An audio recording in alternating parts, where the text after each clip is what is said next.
What if you lost everything you loved, but never ever lost hope? Today we're going to learn about one of the most patient and faithful men who ever lived, Hazrat Yaqub, peace be upon him.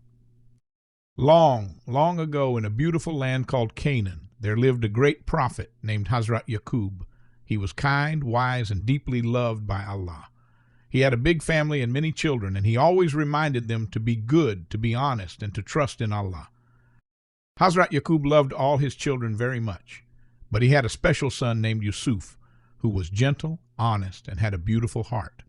One day, young Yousaf told his father about an amazing dream. He saw 11 stars, the sun and the moon all bowing down to him. Hazrat Yaqub listened carefully. He knew this was a very special sign from Allah. But not everyone was happy. Yousaf's brothers felt jealous. One day they took Yousaf far away and threw him into a deep, dark well. Then they came home and lied to their father, saying Yousaf had been eaten by a wolf. Hazrat Yaqub's heart broke. He cried and cried, missing his beloved son. He cried so much that he lost his sight. But even in his deepest pain, he never complained to anyone except Allah.